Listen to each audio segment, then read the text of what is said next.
My friends, this afternoon I have issued a proclamation calling a special session of the Congress to convene on Monday, November 15th, 1937. I do this in order to give to the Congress an opportunity to consider important legislation before the regular session in January, and to enable the Congress to avoid a lengthy session next year, extending through the summer. I know that many enemies of democracy will say that it is bad for business, bad for the tranquility of the country to have a special session, even one beginning only 6 weeks before the regular session. But I have never had sympathy with the point of view that a session of the Congress is an unfortunate intrusion of what they call politics into our national affairs. Those who do not like democracy want to keep legislators at home. But the Congress is an essential instrument of democratic government, and democratic government can never be considered an intruder into the affairs of a democratic nation. I shall ask this special session to consider immediately certain important legislation which on my recent trip through the nation convinces me the American people immediately need. This does not mean that other legislation, to which I am not referring tonight, is not an important part of our national well-being. But other legislation can be more readily discussed at the regular session. Anyone charged with proposing or judging national policies should have first-hand knowledge of the nation as a whole. That is why, again this year, I have taken trips to all parts of the country. Last spring, I visited the Southwest. This summer, I made several trips in the East. Now, I am just back from a trip all the way across the continent. And later this autumn, I hope to pay my annual visit to the Southeast. For a president especially, it is a duty to think in national terms. He must think not only of this year, but of future years when someone else will be president. He must look beyond the average of the prosperity and well-being of the country, because averages easily cover up danger spots of poverty and instability. He must not let the country be deceived by a merely temporary prosperity, which depends on wasteful exploitation of resources which cannot last. He must think not only of keeping us out of war today, but also of keeping us out of war in generations to come. The kind of prosperity we want is the sound and permanent kind, which is not built up temporarily at the expense of any section or group, and the kind of peace we want is the sound and permanent kind, which is built on the cooperative search for peace by all the nations which want peace. The other day, I was asked to state my outstanding impression gained on this recent trip to the Pacific Coast and back.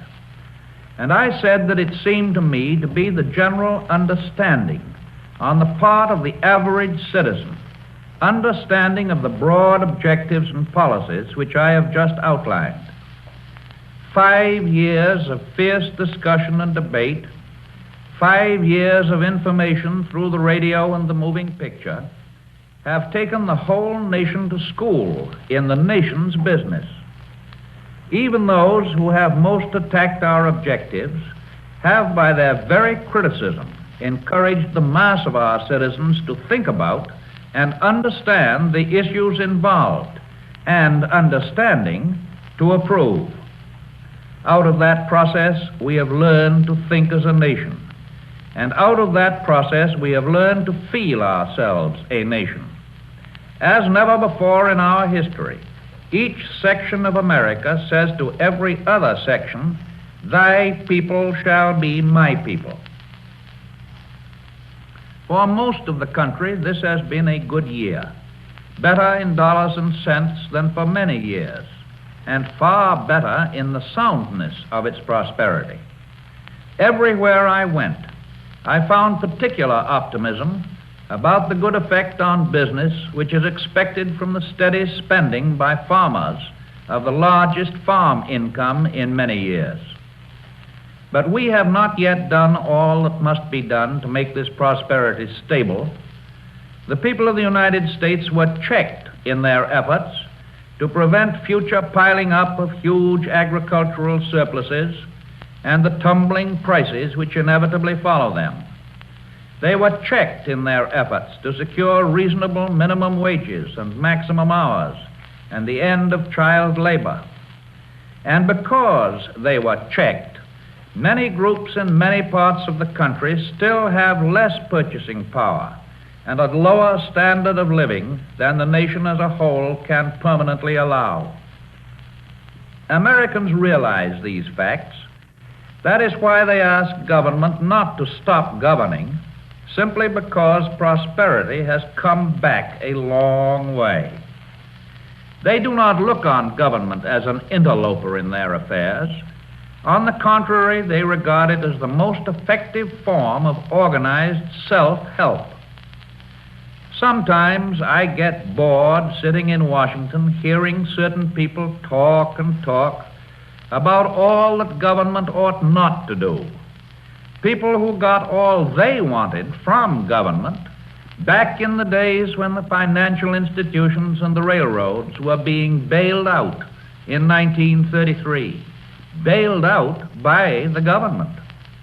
It is refreshing to go out through the country and feel the common wisdom that the time to repair the roof is when the sun is shining.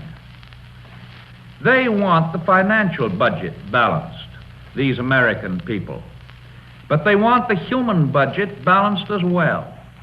They want to set up a national economy which balances itself with as little government subsidy as possible, for they realize that persistent subsidies ultimately bankrupt their government. They are less concerned that every detail be immediately right than they are that the direction be right. They know that just so long as we are traveling on the right road, it does not make much difference if occasionally we hit a thank you, Mom. The overwhelming majority of our citizens who live by agriculture are thinking clearly how they want government to help them in connection with the production of crops. They want government help in two ways. First, in the control of surpluses, and second, in the proper use of land.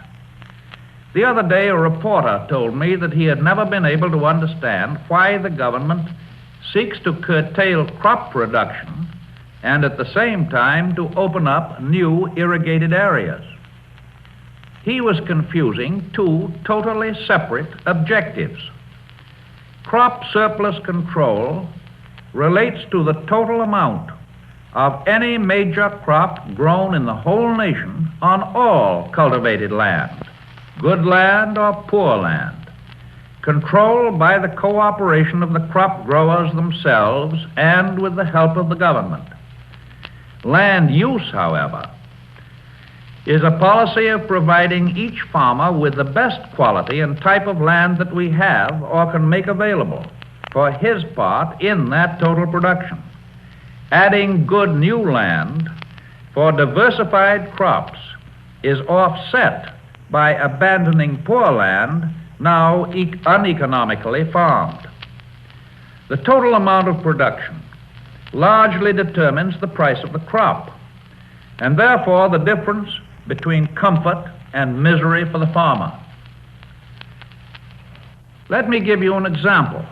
If we Americans were foolish enough to run every shoe factory 24 hours a day, 7 days a week, we would soon have more shoes than the nation could possibly buy. A surplus of shoes, so great that it would have to be destroyed or given away or sold at prices far below the cost of production. That simple illustration, that simple law of supply and demand, equally affects the price of all of our major crops. You and I have heard big manufacturers talk about control of production by the farmer as an indefensible economy of scarcity, as they call it. And yet these same manufacturers never hesitate to shut down their own huge plants, throw men out of work, and cut down the purchasing power of the whole community whenever they think that they must adjust their production to an oversupply of the goods that they make. When it is their baby who has the measles, they call it not an economy of scarcity, but sound business judgment. Of course, speaking seriously, what you and I want is such governmental rules of the game that labor and agriculture and industry will all produce a balanced abundance without waste.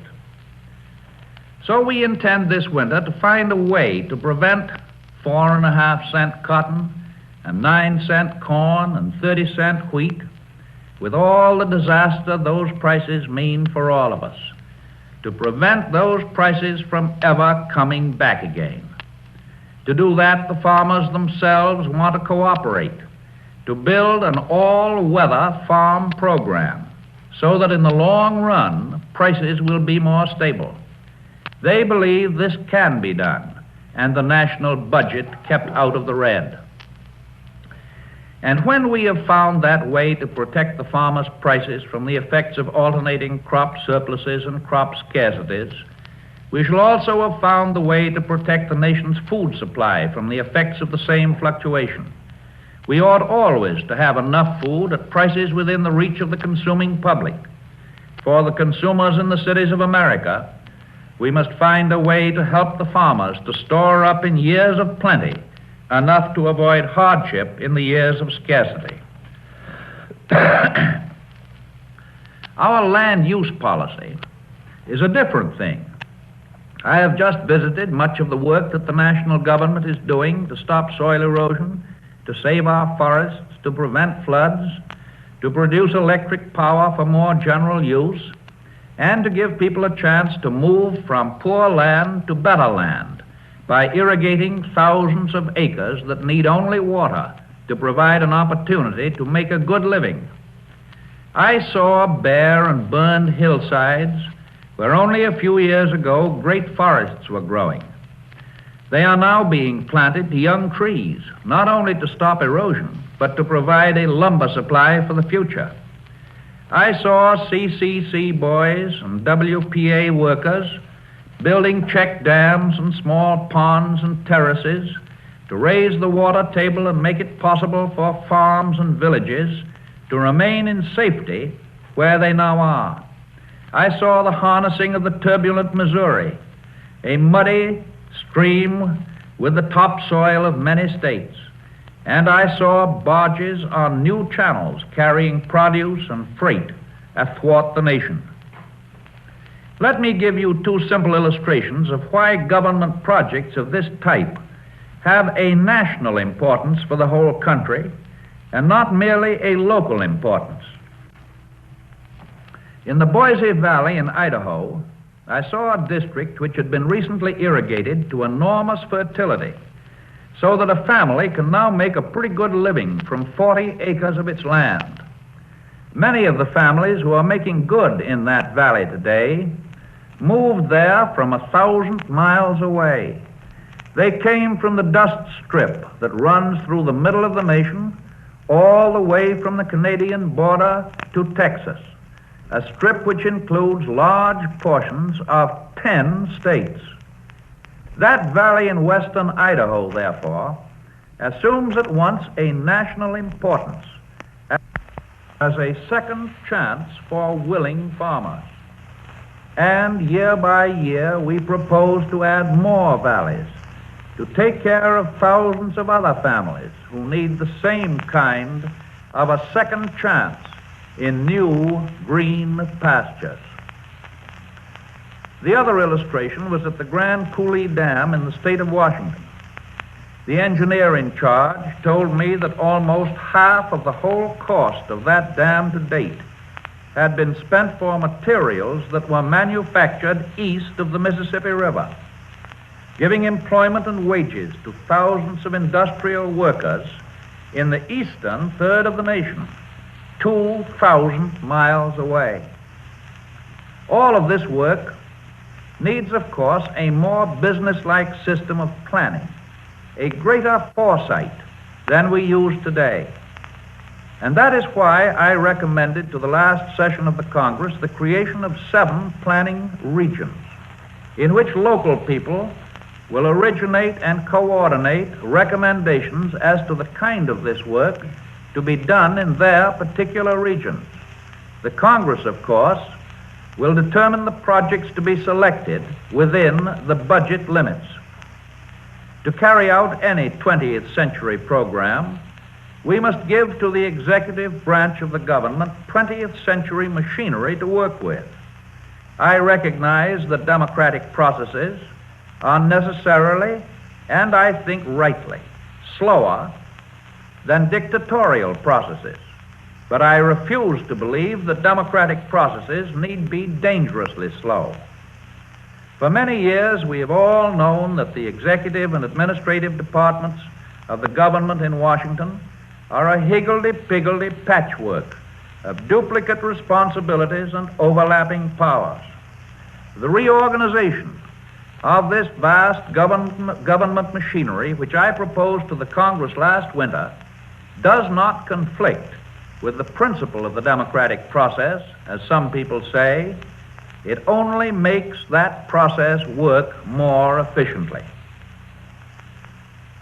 On my recent trip, many people have talked to me about the millions of men and women and children who still work at insufficient wages and overlong hours.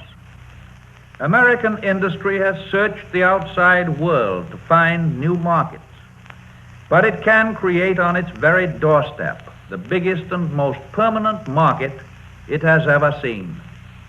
It needs the reduction of trade barriers to improve its foreign markets, but it should not overlook the chance to reduce the domestic trade barrier right here, right away, without waiting for any treaty. A few more dollars a week in wages, a better distribution of jobs with a shorter working day will almost overnight make millions of our lowest paid workers actual buyers of billions of dollars of industrial and farm products. That increased volume of sales ought to lessen other cost of production so much that even a considerable increase in labor costs can be absorbed without imposing higher prices on the consumer. I am a firm believer in fully adequate pay for all labor. But right now, I am most greatly concerned in increasing the pay of the lowest paid labor, those who are our most numerous consuming group, but who today do not make enough to maintain a decent standard of living or to buy the food and the clothes and the other articles necessary to keep our factories and farms fully running. I think that far-sighted businessmen already understand and agree with this policy. They agree also that no one section of the country can permanently benefit itself or the rest of the country by maintaining standards of wages and hours that are far inferior to other sections of the country. Most businessmen, big and little, know that their government neither wants to put them out of business nor to prevent them from earning a decent profit, in spite of the alarms of a few who seek to regain control over American life. Most businessmen, big and little, know that their government is trying to make property more secure than ever before by giving every family a real chance to have a property stake in the nation. Whatever danger there may be to the property and profits of the many, if there be any danger, comes not from government's attitude towards business, but from restraints now imposed upon business by private monopolies and financial oligarchies. The average businessman knows that a high cost of living is a great deterrent to business, and that business prosperity depends much upon a low-price policy which encourages the widest possible consumption. As one of the country's leading economists recently said, the continuance of business recovery in the United States depends far more on business policies, business pricing policies, than it does on anything that may be done or not done in Washington. Our competitive system is, of course, not altogether competitive.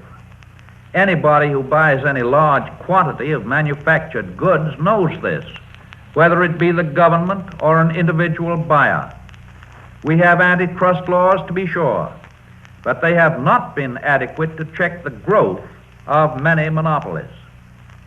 Whether or not they might have been originally adequate, interpretation by the courts and the difficulties and delays of legal procedure have now definitely limited their effectiveness.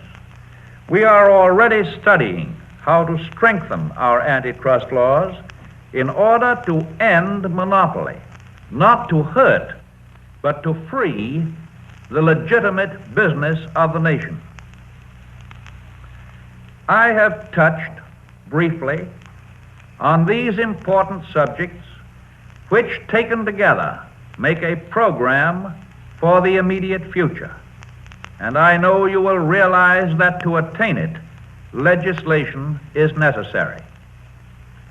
As we plan today for the creation of ever higher standards of living for the people of the United States, we are aware that our plans may be most seriously affected by events in the world outside our borders.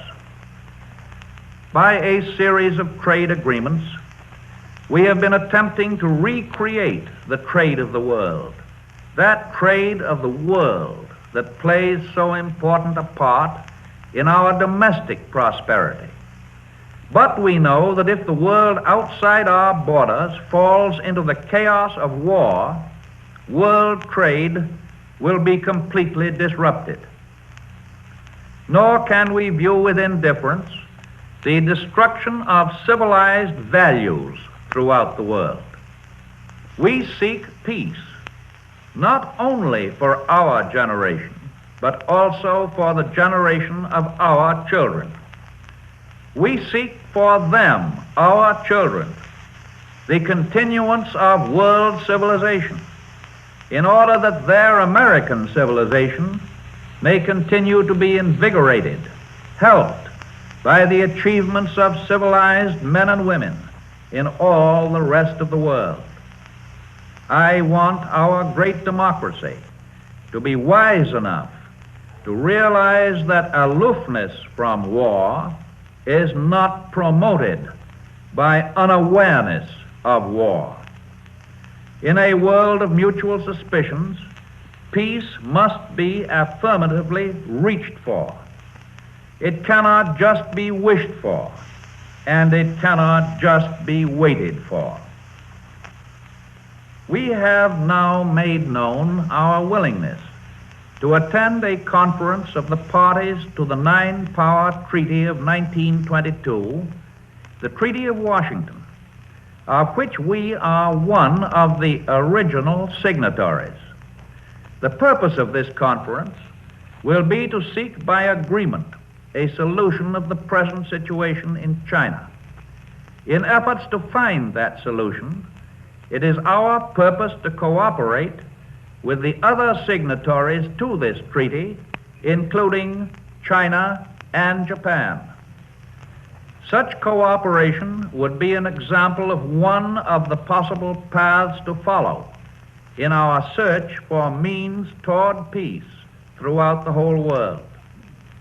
The development of civilization and of human welfare is based on the acceptance by individuals of certain fundamental decencies in their relation with each other. And equally, the development of peace in the world is dependent similarly on the acceptance by nations of certain fundamental decencies in their relation with each other. Ultimately, I hope each nation will accept the fact that violations of these rules of conduct are an injury to the well-being of all nations.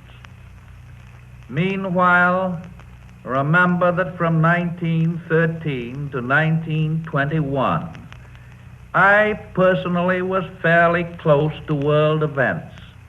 And in that period, while I learned much of what to do, I also learned much of what not to do. The common sense, the intelligence of the people of America agree with my statement that America hates war. America hopes for peace. Therefore, America actively engages in the search for peace.